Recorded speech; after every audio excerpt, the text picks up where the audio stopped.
Musawar Cheema has been on the police radar for more than 2 decades. He was a high-profile associate of notorious gang leader Bindi Johal.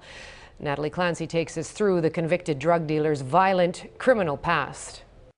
The first attempt on Ranjit Cheema's life was back in 1995. The bullets that shattered this glass hit the head of the loosely affiliated Punjabi mafia outside a karaoke bar. Cheema took 5 bullets to the chest and abdomen and spent 6 weeks in a coma. Paramedics credited Cheema's survival with his heavy use of steroids. A few months later, his family's home was targeted in a drive-by shooting. Whoever it was a coward. You know, if they're sending me a message, you know, this is my family's house. I'll be back soon. I'll be out there real quick.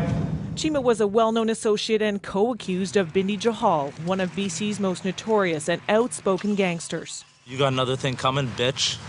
I'm still around.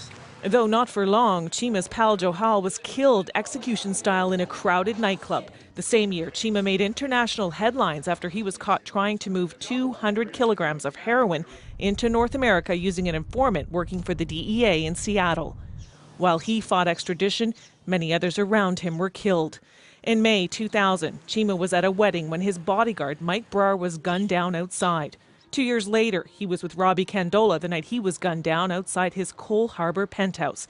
At the time, associates blamed Cheema's own crew. Cheema was only released from prison 3 months ago, just a week before Sandeep Dure was executed inside the Sheraton Wall Centre.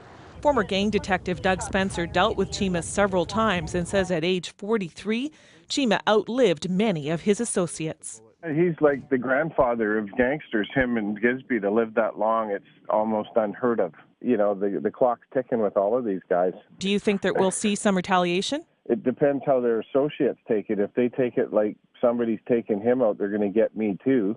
They'll preemptively go and pay back. If sources are right, Cheema leaves behind a wife, a 7-year-old daughter, and a legacy of gang activity that some fear will only lead to retaliation and more violence.